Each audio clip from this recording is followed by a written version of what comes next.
And with that, our next panel is going to be taking us straight into the Sonic Detectives Lab. As AI-generated music increasingly blurs the lines of originality, the challenge of detecting copyright infringement has never been more complex or more critical. And that's why we'll be exploring how AI itself is being used to trace hidden similarities in songs and to uncover when unlicensed material has been used in training data. As you may have realized by now, this here is the AI stage. The other one is in the sauna, it's the music frontier stage. So everything, all the conversations today are revolving around AI on this stage and also tomorrow. And I'm really thrilled to have this conversation now. And guiding us through the conversation is someone who's been active for many years as an expert at the interface of music and technology, one of the co-founders of the Music Tech Germany Association, and also has been giving lectures at the institution Pop Academy in the areas of metadata, blockchain, and AI. Please, everyone, help me in welcoming our moderator for this next session on Invisible Artifacts AI to detect copyright infringement in songs, Stefan Holly from Fraunhofer IDMT. Welcome.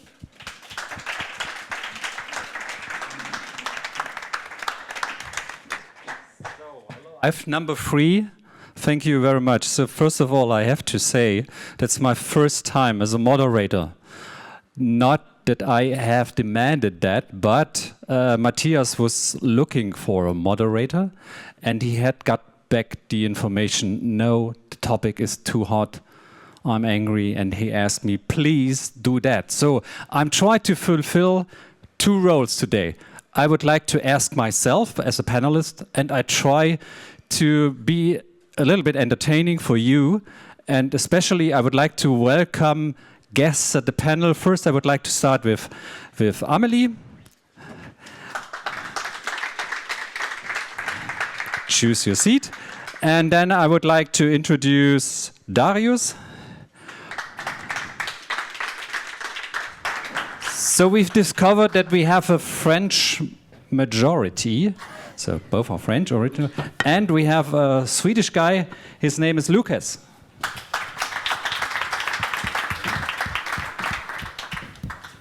So thank you very much. We could start. And as a start, I would like to, of course, would like to ask you to introduce yourself. But maybe I was already introduced. And maybe we have a first slide, which we can show. Number 1 slide.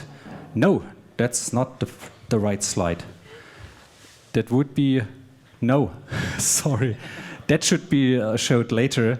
That would be my presentation, Stefan Holly, or if that could be possible.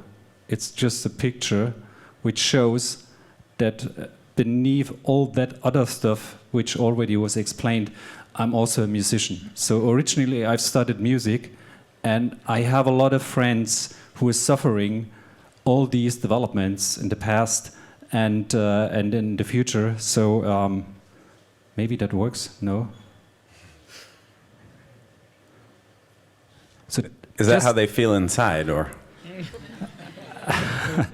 Yeah. So if you can show the next slide already, because I would like to give the opportunity to Amelie, that you are introducing yourself, and please open the slide of Amelie so that we can have something to read as well. And I would like to have this slide later in our discussions to have something which explains the topic a little bit. So please, if you could change the slides to Amelie, but maybe you can start also I can with start, introduction. yeah. Oh, Here we perfect. go. Thank you. Fantastic. Thank you. Thank you. So, hi everyone. My name is Amelie Anglade, and I am head of machine learning at Sequence. So these few slides that I prepared are to give you a bit of context about, first of all, you might not know Sequence, so you might want to know a tiny bit about what we do. I'm going to avoid the sales pitch, but you just give you a background for what we do. And then, you know, why we are looking into detecting GenAI and attribution. What is not on this slide, but is that I have been, doing music information retrieval for the past 20 years. So this is my field. I analyze music with AI and machine learning. And at Sequence, we do AI-powered music recognition and analytics. Maybe next slide. So what that means, so we have music is everywhere. There's no denying this. So for instance, obviously music played, live in clubs, in festivals, but also on social media, gaming platforms, metaverse, and so on. And we monitor and analyze content on all those channels, and with the aim to know what is played with as much details as possible. The goal is for us to serve our clients and to help them. Can we go back to the next to previous slide? Sorry, just with the three goals. Yeah, to protect copyright, to enable compliance and royalties, and finally to monetize music. So these are the objectives for monitoring and knowing what is played. So next slide. So concretely, what that means is that. When music is played somewhere, for instance, here, this is not a real video, but you would have a video of music playing, and what we do is, we analyze that video for the audio content, doing audio fingerprinting, for instance, to detect whether we recognize that song as a match. We do source separation to analyze potentially speech if there is somebody speaking, or the singing content at least, then be able to do transcription of the lyrics, also do audio analysis of various kinds, for instance, to extract genre, mood, and so on.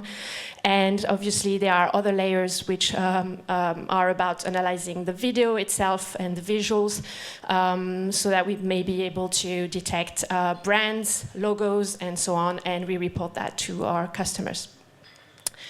And so in my team, obviously, we develop the solutions, research and develop the solutions that require AI and machine learning in that to do this. And for instance, recently, we've had quite a lot of requests for solutions that detect, label, and monetize AI-generated content. So what concretely that means for us, people looking into the solutions, is three things, and I think we'll definitely go into that later. But is first to detect whether a track was generated with AI or not, first thing. Then try to identify the specific GenAI model or service used to generate it. And finally, if we can, identify the training data used to generate it. So these are the three aspects that we've looked into. And obviously, I'm ready to talk about in more technical details about all of this. But this was context. Perfect. And then it's also a perfect link to you, Darius, because you are doing just exactly the same thing at Deezer. Yeah. I was talking with a colleague of mine of your last paper as well, which you have introduced to ISMIR. Thanks. Yeah, of course. I'm doing my homework. I try to do that. Yeah, nice. So maybe we have the slide of Darius, or did you upload something? Yeah, I did upload a bit of them and the title for the paper, but I can start talking in any case. Okay. So I'm a researcher at Deezer. So if you don't know, Deezer is like the Spotify made by French people, I guess. So, but we are a bit smaller, obviously 10 times smaller. And I've been a researcher at Deezer since 2019, I guess. If I had my slide, I would be able to confirm because I had to check. Yeah, maybe we can have the slide of Darius. I mean, that's okay. I can also. But I finished my PhD in 2022, and I had been working on model interpretability and recommender system and music information retrieval, just like Amelie. And after finishing my PhD at Deezer, because, oh yeah, that's me. That's my name written in super big, and that's my photo in super big. So I did my PhD with Sorbonne University, and now I'm working in AI music detection, because obviously we have many user-friendly services, let's put it that way, because AI music generator existed a while ago. We had the jukebox and stuff like that. But since Suno, Udio, Stable Audio, to just name the biggest player in that field, we have seen like an explosion of all of that. And actually, I can maybe, no, I will give number later, but if we can go to the next slide. Okay, because I'm a researcher, I would like to brag about my paper published. So I had 2 on this topic. The first one was published in ICASSP and discussing like the challenges about AI music detection, because this is somehow a new topic and also not a new topic, because if you think about video deepfakes or image forensics and stuff like that, it has always been the same kind of challenges of detecting synthetic content or even like edited photos and stuff like that. So this was discussing that. And the second one, more recent, which will be presented at ISMIR by the end of this month, is actually a theoretical investigation of what are AI music generator in order to find the structure of what artifact they may generate, and in turn create a detector for doing that. And if we go to the next slide, this has led to putting in production a AA detector, actually. And we were the first streaming service to do that, yeah. And and now if you go to Deezer and you go to an album page, you will see this tag that will appear if we detect that your content might be generated using artificial intelligence. It's like just a general tag, but what it does underneath that is essentially what I described in my paper, so detecting if you have been creating it like fully generated, not that much hybrid, using Suno, Udio, and stuff like that. So this is, of course, in line with like the European AI Act on transparency. Maybe I can jump in with the first question, because if I see that and you're trying to detect if music which was uploaded to Deezer is detected as created by AI, and then you're tagging this, and for consumers and artists this is visible, and they say, it's wrong, I made it myself. What happened then? Yes, and this is how I can actually relate to my PhD, which was on interpretability. Because one thing that I discussed a lot in my first paper was how we need to create also a detector that is responsible and ethical. And one way to do that is to open source how we detect music, to make it interpretable, so that even at Deezer we can sanity check our decision and check if someone complained, because you want to allow recourse. Because of course no technology is perfect and you will have false positive. I can talk about the false positive rate, but it is super low, fortunately, and for now, but we will see, of course, technologies are evolving, so it might change, but one of the key requirements was not to have just one model at a fixed point that would magically, holistically detect everything, but more like a strategy of, we need this detector to be interpretable so that we can check the decision if needed manually. We can allow recourse and we can give argument to say, okay, you are contesting this decision, but we have actually very good reason to prove in some way that this has been really AI generated. Thank you. So we are heading over to Lucas. And maybe you can show the slide of Lucas, please. I would love a slide. No slide. No slide. No slide. Okay. I'll just have to wing it. Then please cool. Introduce yourself. Sure. Thank you. Hello, everyone. My name's Lucas. I'm the CEO of a company called Transparent Audio, and we provide transparency solutions on the output of generative models, right? So using a combination of metadata, watermarking, and surprise, surprise detection models, we embed provenance data into the output of generative audio models. And that's everything from music to voice agents, to whatever you might think, right? And primarily we do this because of the EU AI Act, which is the big piece of legislation in Europe and worldwide around AI. But we also do it because we want to create an ecosystem where attribution can be traced on the output. So for example, if you are a music gen company who has fully licensed input data or insight into the input data, you can then transfer that data into the output and it can go somewhere else in the music ecosystem. So we're trying to build a sort of trust layer in all of this, AI world in many ways. Let me ask you one question. But it's not existing, this last piece you were describing. Correct. Right? Correct. Okay. Then I would like to jump in. It won't exist in the future. But that's my opinion, and yes. I would close to this. Somebody who is following my LinkedIn thinks they exactly know what I would like to describe, but we can come back to this later. But we would like to first frame this a little bit, because we have to understand if you're talking about copyright infringement, it's not that easy. That's why we have agreed on something which we have to differentiate between. So first of all, it's very important. So I have wrote it that I don't that I really remember it. First of all, we differentiate if a track was created by generative AI, yes or no. That's one differentiator we have. The second one is of course we then maybe can say it's produced by this or that platform. And the second one is that we have to, let me check, this is the distinguishing between the copyright infringement using the material as training data or in the output. Second differentiator that shows it's much more complex. And it's get much more complex if we keep in mind that we, of course, copyright infringement, if you read the word copyright, it belongs to composition. It's text and melody. And that's copyright. But we are all agreed on that we're also talking about the recording right. So the rights when you produced music and it was used as training data to used in a generative model. So there are a lot of aspects which you have to keep in mind if you're going to talk about copyright. Not exactly copyright, it's also the recording, first of all. Secondly, is it created with a generative AI platform, yes or no?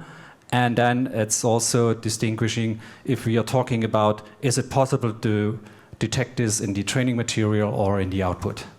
And that would be also my first question to you, Amelie, because you already described that that you're going to identify, just like Darius, you have experience differentiating between was the track made with an AI platform or not. So what's your experience? What also will be development maybe in the future?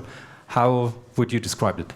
Yeah, so at Sequence we started with this problem also because there's been people publishing about this, so we're not the only ones working on this. We can also compare our results and so on. And so we can. It seems feasible at this stage to at least build models of various complexity. I have to say your most recent paper, Darius, was like, okay, if a logistic regression model is enough in some situations, that's very cool. But yeah, I mean, like for instance, using CNNs, or there's been also work with transformers to detect whether a track has been generated with AI, and also to detect which model was used to generate it. So this seems to be not an entirely solved problem, also because obviously with any new model released and new service released, you have to train again your models, or you might not recognize them at all. So it's kind of like a cat and mouse game, but this is something that we also play with, and we can say that there are good results already. That for that specific problem, yes. So can you measure results, or would you say nearly done, or it's a pilot phase, or? So depending on again, you have to remember that you have to adapt very quickly to new models. But assuming that it's a track that generated with the model that you've already seen and trained for. What we've seen in practice is, just like the results published by Deezer and other players, that we can reach close to 99% accuracy.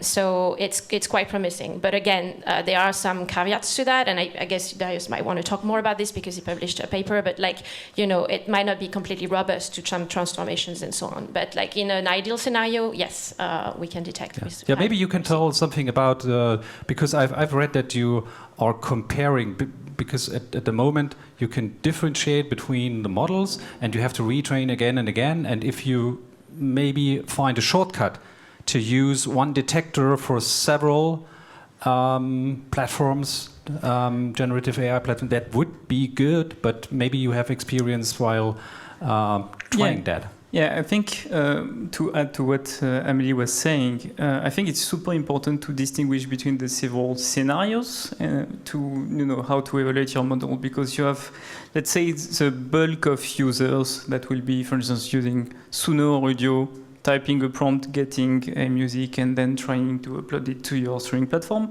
That's the first scenario of lay users.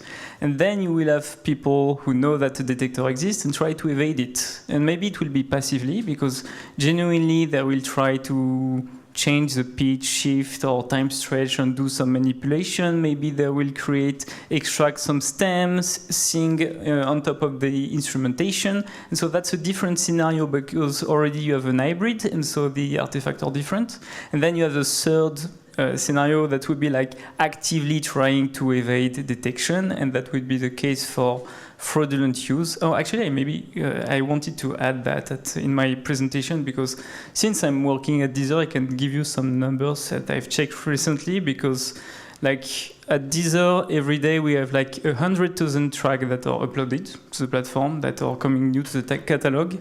And what we detect these days is that 30% of what is delivered daily is generated by AI. So mostly Suno and Udio and stuff like that. So it's 30 or 40, between 30 and 40,000 a day. Yeah. So that's when we are talking about AI slop and the flood, it's really literally happening, and we can see this number. And there is a second number that I really like, is we also look at who is listening to those AI generated content. And turns out that at Deezer we have a completely separate team that is studying fraudulent streams.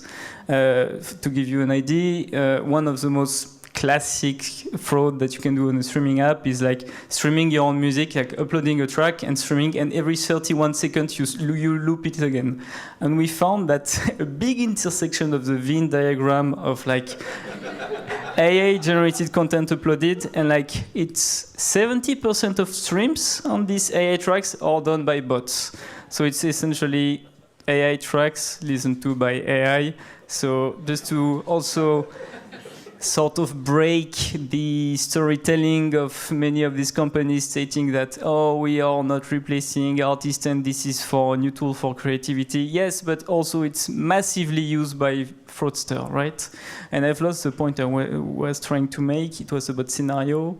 And I don't know what I was about to say. I got lost in my numbers. Maybe you can remember later. So just adding something to that, the fraudsters. We've made a study with a German gamer together, and I can't disclose everything, but the interesting thing was that they're telling us exactly the same problem. So because if you made music for 0, and then you put it on streaming platforms for 0, and then you have maybe a streaming farm which you are paying in Romania, India, wherever, and you are grabbing these streams, you're getting paid. And the only thing you have to check is that you pay less for the streaming farm and getting more from the PROs and from the streaming service. So that's the business model. And I don't know if anybody of you knows, maybe you can cry the number into the room, how many songs you are guessing are produced by the major platforms daily on generative music AI. What's your guess? 160K, because Deezer alone detects 30 to 40,000 a day. So the numbers last year, comparing to the statements from Suno and Udio, last year in autumn was 1 million a day. Just these two platforms. Imagine we have more platforms. It's 1 year later, nearly the 1 million. So there is a flood out there because, yeah, that's also where maybe you coming in, because Transparent Audio tries to differentiate between the original stuff and the not original stuff. Right, so there's obviously a flood out there, and unfortunately it's not just music, but it's all types of audio, right? So it's a voice scam, it's a million different permutations of audio that you don't know the source and origin of. And to speak to voice detection, it's a fantastic technology, but it needs to be part of a larger ecosystem, right? So we have a lot of content credentials and systems to identify content out there, but it needs to, one, be enforced on top of the tech companies so that they comply with this, right? Because a DSP has a lot of different, stakeholders to balance, right? The listeners, money makers, the people that work there, and forcing them to do something from a regulatory standpoint is complex. So, kind of as us on the ground, it's up for us to push the regulator and set technical standards to add to the whole picture of content identification. So, the way that we look at it as a redundant system is better than just a single piece of software. So a voice detection is fantastic, or AI detection is fantastic because it gives you a yes or no answer of a particular model, right? But it can't give you any more information than that at its very basic. I hope that you will develop the magic solution in the future, but at the moment it can only say yes or no. So it has to work with these other systems like metadata we know and use, and is a long-term piece of technology, watermarking too. And if we combine all of these things, then we have a really robust system that can protect against, pitch shifting or the multitude of ways that you can manipulate a piece of audio. So that's what we're trying to achieve, and bind all these pieces together, work with the regulator, work with the DSPs, and particularly with generative AI companies at the moment, there's this looming regulatory guideline in August 2026. And there is a part of the EU AI Act that says you have to mark the output of your model. And the way that that's going to go, no one knows. But we're part of a working group there where we're advising them, you should have these standards of metadata to work with these operating systems, C2PA, for example. There's different ways of doing watermarks. Some are sexier than others. And of course, there's this fantastic new field of AI detection, which I hope is going to grow and grow even more. And from the DSP standpoint, it's great. You can say if Suno's the biggest player or if Udio's the biggest player, we can detect, up to 98% of that.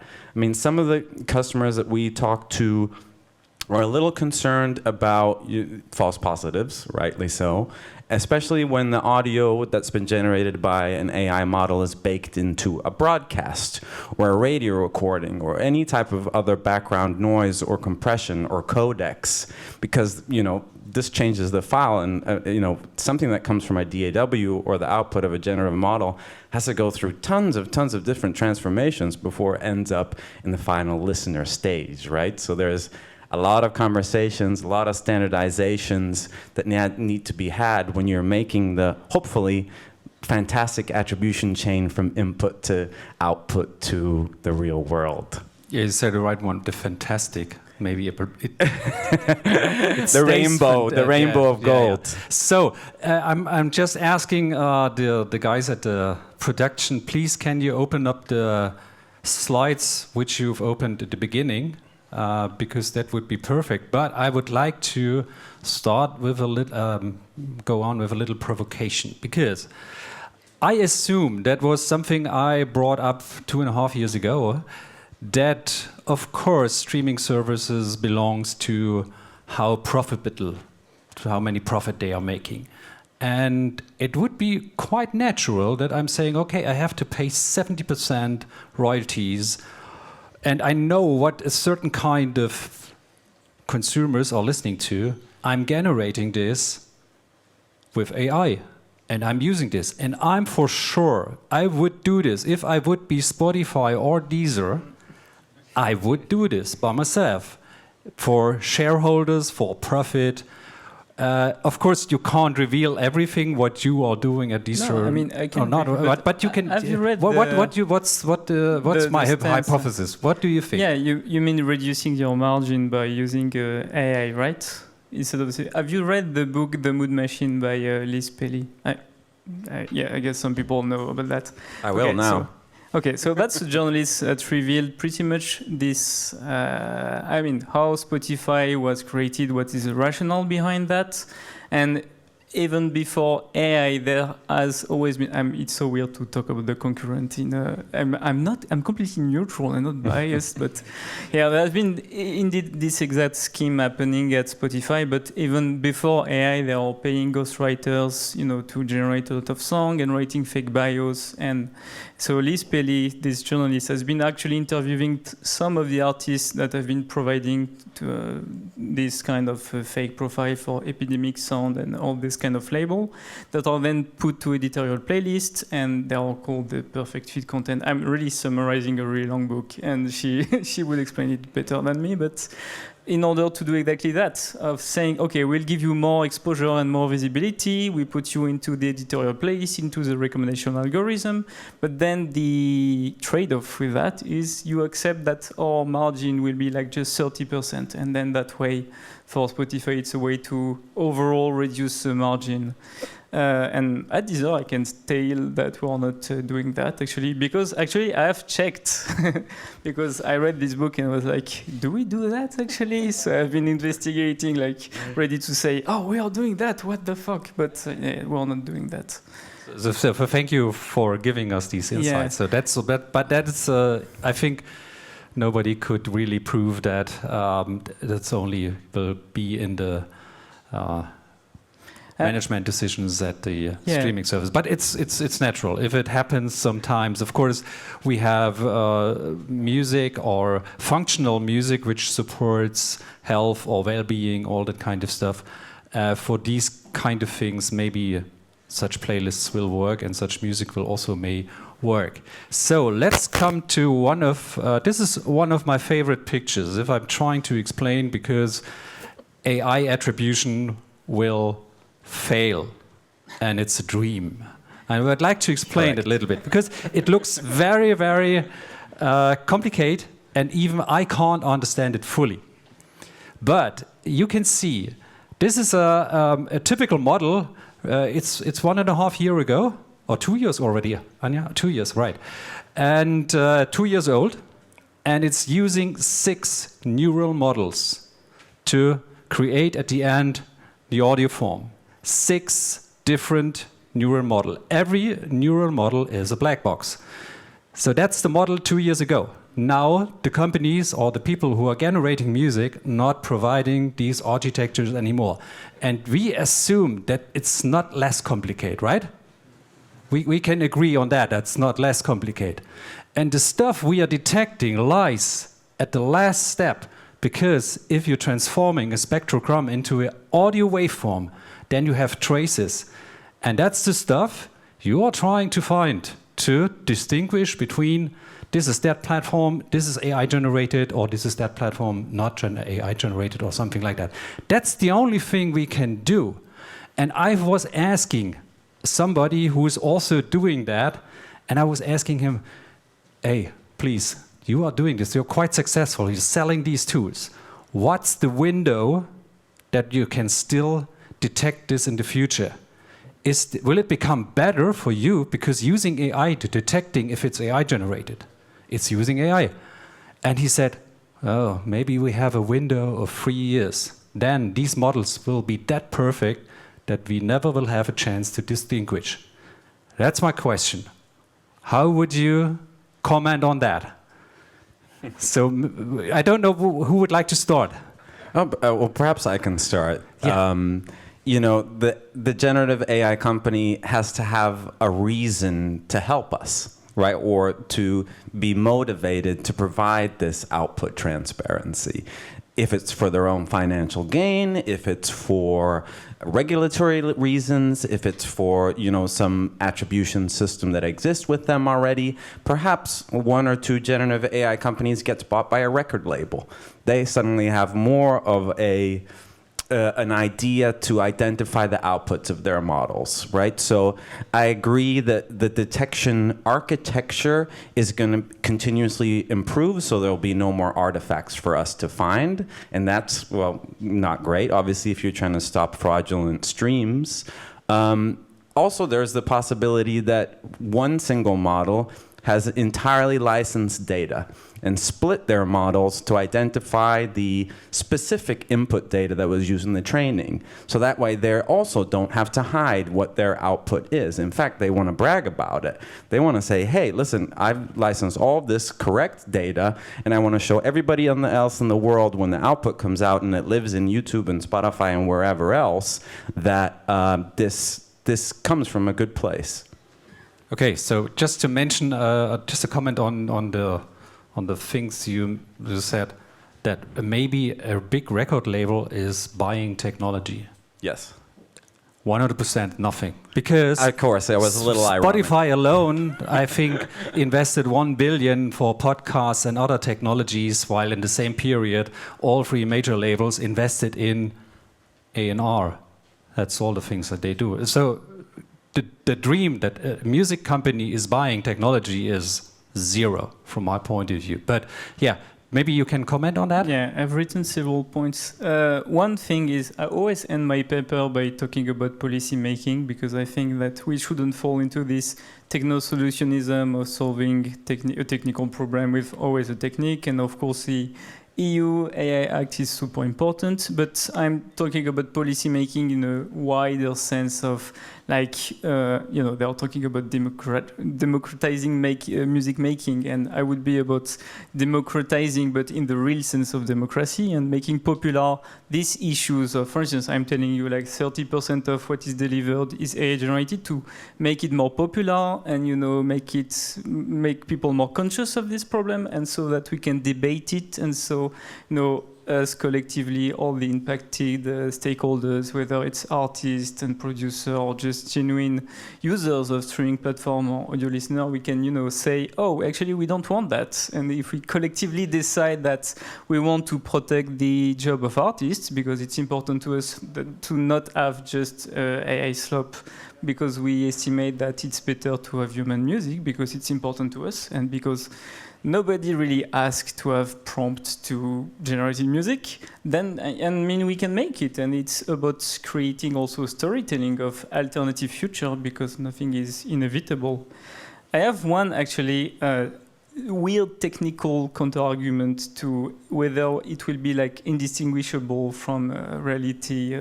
And it's, if you think about training, again, this is going to be super technical. You have like this generator and discriminator. And one effect that has always surprised me is that the discriminator, the thing that is supposed to detect whether your generation is real or not and then improve your generator, it always ends up winning, because I think like detecting if something is syntactic is such an easier task than generating something that is realistic, because this is just a classification problem. So I think I might be a bit optimistic, but I think we will always find way to detect generative things.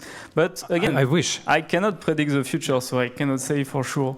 And no, you're not invited to predict the future, so, yeah, so that's okay. And last point I wanted to make is, since we have published actually this AI label on the platform, interestingly, many artists have started to self-declare on this index, the DDEX index, because they wanted to sort of justify they had been using AI. They said, oh yes, you got me, I used AI, but this was just for this sample and this part. So the hope, again, this is very hopeful, and of course this never works like that, but maybe a part of democratizing and showing this issue will have people self-declare more often, because I agree, because it's super hard, especially as a streaming company, because we are at the end completely of the supply chain. And we are in no step of the processing, everything is opaque, and we have to guess at the end of all of that and potentially encoding on different formats, is it AI generated or not? And thankfully, it works really great these days, but I cannot know for sure, and we're in a difficult position. So I don't want to interrupt you, but just to jump in, because I thought you were at the end, and sorry for Amelie, I just want to make one note, because I find it very, very important what you said. We have to remember that technology won't save us. And if we are dreaming that technology would save us from detecting AI in the future, we will fail. And especially if, yes, the EU AI Act is perfect, but if there is no pressure that people really have to fulfill this AI Act. If there's an AI Act, you have to fulfill it, and they say, I don't care, the tech companies. Then nothing will happen. If there is no fine which they have to pay, no pressure, no public demand for that. And that's why I find it very, very interesting that we, as the creators or the responsible technology developers, we have to go together to make that happen. Otherwise, there won't be any solution. So that's from my point, very, very important, because there is an EU AI Act, but it's only written on paper. If there is no consequence for people doing this, then maybe there will be no consequence, and everybody's saying, okay, let them talk, I don't care. And especially, I think a lot of companies thinking the attribution is perfect and will be, that technology will save us. But behind the curtain, a lot of lobbying power and money goes into that argument, because as long as we are talking about the attribution of a totally black box, we forget that we have to attack on the beginning at the training data. That's the first stuff. Show me your training data. Show me. And you have to pay a license. This is the first step. And that's why I found it very interesting that you are also focusing on training data as well. And sorry for jumping in, but now I have the bridge back to you and what you are thinking about the stuff the both guys commented early before. So you mean detecting in the output? Yeah. So first of all, what's your opinion on? Will be able to detect AI-generated platforms or content in the future, or will it be over in 2 or 3 years? How is your experience, and especially what's your opinion on how can we detect copyright in the future while discovering training data, matching training data, that kind of stuff? Yeah, so I think at the moment, we're still seeing artifacts. So I think it is definitely something we can do. They might get better, but like classification models, detection models are also getting better. So I'm not too worried. There's also like lots of things that we can do that we didn't mention. I mean, we talked about like using one model to detect them all, basically. And but especially at Sequence, because we are very much applied and we have like specific use cases for our customers.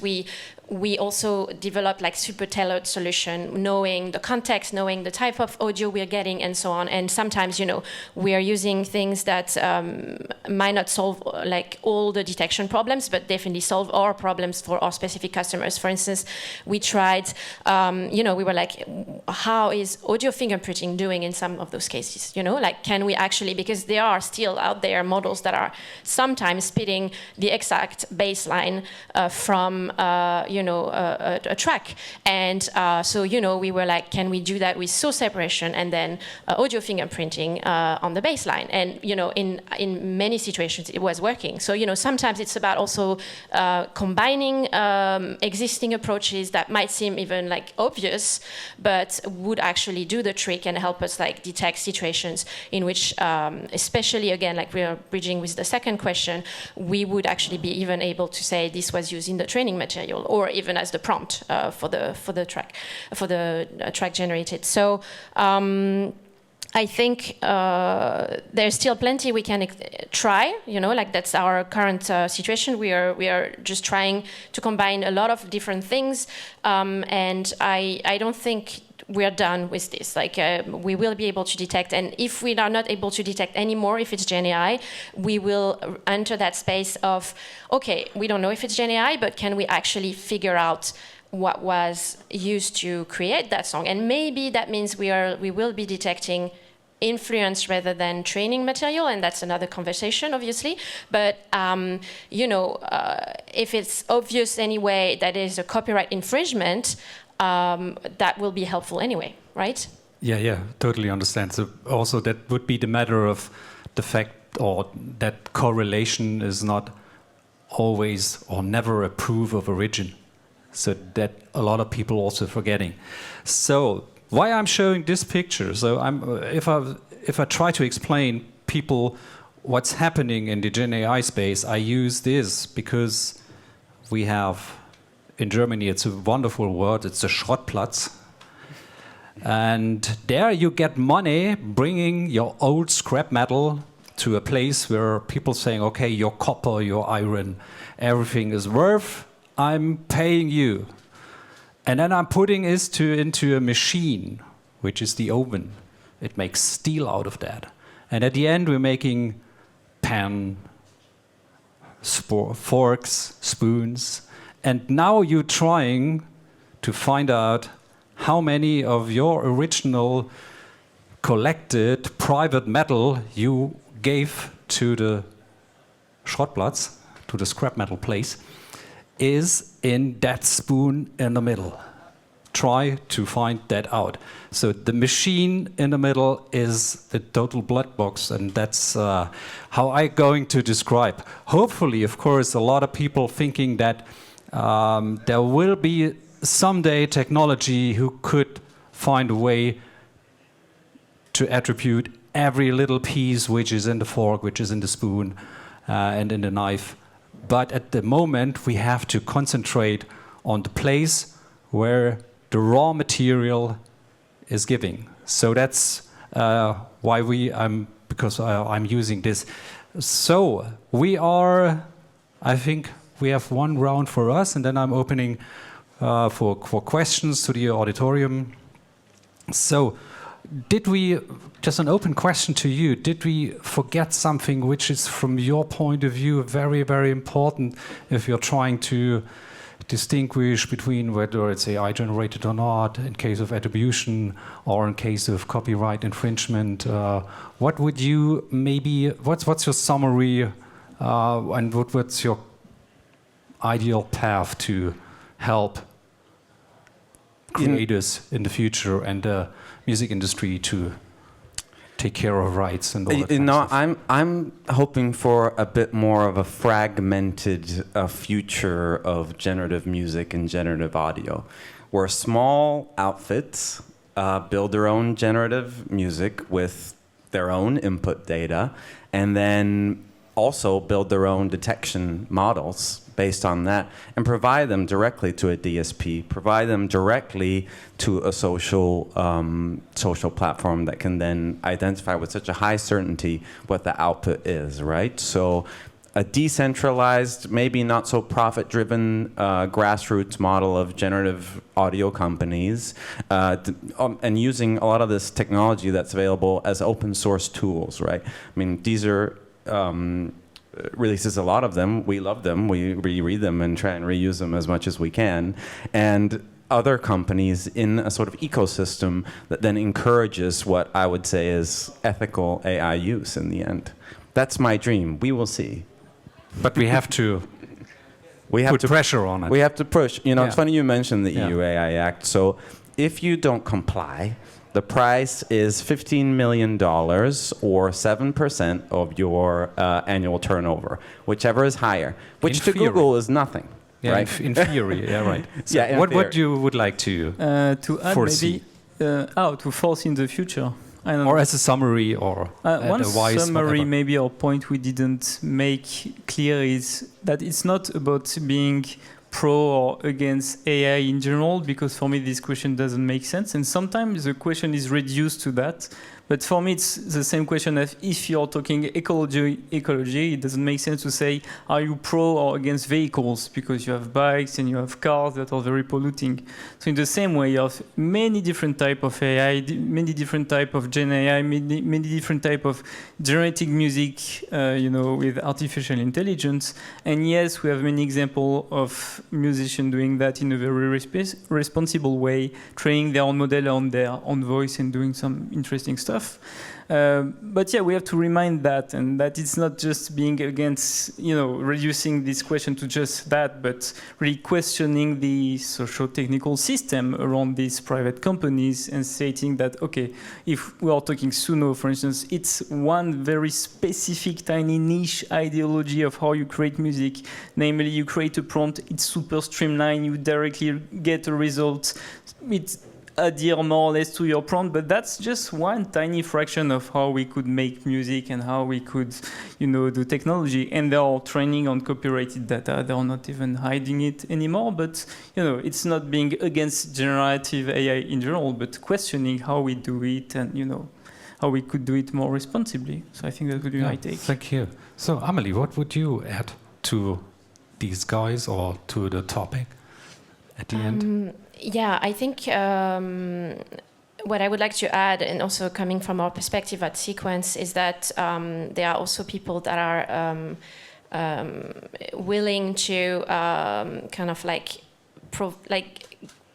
comply with copyright and are just ready for those solutions that, because, it's not in their interest, financial or otherwise, to have material out there that is not, complying with copyright and royalties and all of this. So those solutions can serve artists with, the help of larger companies that are interested in just, doing the right thing for whatever reason, whether because, it's reinforced by law or because it's their ethical conviction, and so on. So I think, we're not just looking at bad people doing bad things. It's just, I think there's a lot of interest in making this happen, and we just have to come up with the technical tools for this, and we're working on it. Yeah. Yeah, thank you. So just as a last statement from me, so thank you very much to sharing all these insights, and not to forget that we have to join forces, because if you compare the investment in generative AI, which is maybe that high, then the investment in detecting generative AI is, I can't see it. So that's the difference. And these guys are here on the stage trying to do something for protecting copyright. I think that's very important, that we don't lose our touch in that case. And one thing I remember from the beginning of this year, there was when a company was very lucky in saying, okay, we have discovered that 45% of the first Harry Potter book was memorized by a meta model Llama 3 point something. And that's the proof that they must that the engine has access to this book. And they said it's only possible because the model is completely open. You have access to all the checkpoints and all the data.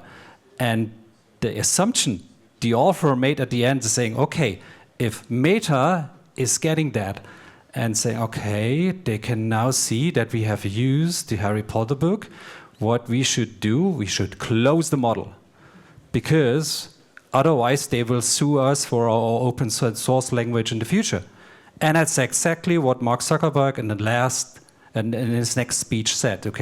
Okay, we can keep it open, but we are thinking of closing it and just keeping something open.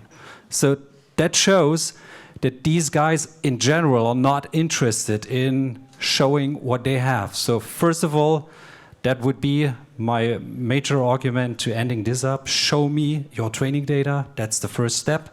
And now I would like to ask you, if we have, how much time do we have for questions? It's 15, 20.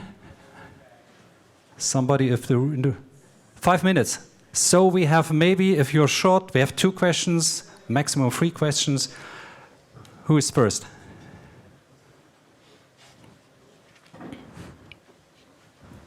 All right, question number 1. Just from a consumer perspective, is there like a web app that users can use to detect if the music they're listening to online or through whatever DSP to see if it's AI generated? Is your tool open? Is there something open? Not currently, not yet. I mean, one of the pieces of legislation in the U.S. is called CAITA, California Transparency Act. That's coming in enforcement January. Then you will have to provide that, right? So if you have over 1 million users, you will have to provide a portal on your website where a user like yourself or anybody can upload and say, yes or no, did it come from us? So it's impending. We did a study for GEMA, and then we also discovered there was a German tool, but I can't remember it, and it's open. You can put up your file, and it says it's 80% AI generated or something like that. So we've tested with that. And but I can't remember the tool. Maybe I can give you the answer later, but that's possible. So there is maybe one or two. Maybe you search the web. So we have time for second question, please. There. Yeah, hi. This is a question specifically for Darius. You mentioned about uploaders self-declaring that they are using AI. I was just curious to know if there was any numbers, like a sort of percentage, and then also if someone does declare that they're using AI, what does that change anything? Does that mean they're able to get added to editorial playlists, be part of the royalty pool, that kind of thing? Yeah, definitely. So I don't have numbers precisely because we released that and now we are seeing a lot of claims. So I don't have a precise number, but definitely it's more counted as a small number of people claiming that. But on the question of will that change anything, we don't know yet, actually. It's currently debated, and this is why we also like to go to conferences and talk to people to see, because, yes, should artists be able to self-declare and maybe have a small section on the app where you can see, like, detail? But at the same time, it's circled back to also, okay, but what if they lie? It's an infinite loop. So we don't know yet. I think it's an interesting idea. In an ideal world, I would love to see that, this is AI generated and this is a reason, so you can explain and you can self-declare and be self-transparent. Arguably, you could maybe do that also on your Instagram page, so that's still a possibility. But yeah, in an ideal world, I would love to see that, but we don't know yet, and everything is still up to debate, and I don't know. I would like to add, is there any member of GEMA here? Okay, as a GEMA member, you have to declare if you now are registering new works, if it was done using AI. So that's the first step also for GEMA members. So just there's one question. We can have one question if it's a short question, right? It is a short one. I was wondering. Lucas said that that there must be an interest from the generative AI creator to work with you. And Steffen said, "Well, show you my training data." What if this company, for example, comes from China? Well, very short question. Well, they don't have to do anything. Well, it depends on where the output of their content goes, right? So if they're serving content in the EU, they will have to declare both the input and the output data, right? So there's two parts to the transparency section of the EU AI Act. Otherwise, they could get the fine if the EU decides to enforce it. So even if they're in China, if they're in North Korea, if they're living in Putin's basement, doesn't matter. If it's coming out in the output in a European country, they have the right to enforce it. So it's definitely possible. But how it's going to play out in reality, the enforcements of the EU AI Act, no one knows quite yet, right? It's a work in progress. The technical requirements won't come out until next year. So it's possible, I don't know if anybody's seen the input data disclosure documents that are flying around, but they're not super detailed, unfortunately, at this point. So, I don't want to get too much of my hopes up, but I think, like you said, Steffen, we should push really hard for this to the, local legislators in the EU as lobbying bodies, because it's really important for everybody's in music and audio and lots of other fields future. Yeah, and if you would train AI data without any consequence, go to Japan. There's no regulation. You can grab whatever you want. You can train whatever you want. You can build a model whatever you want. So with that, a little bit frustration, I will close so that you're awake. Thank you very much. Thank you to my guests. Thank you. It was wonderful for me. Thank you.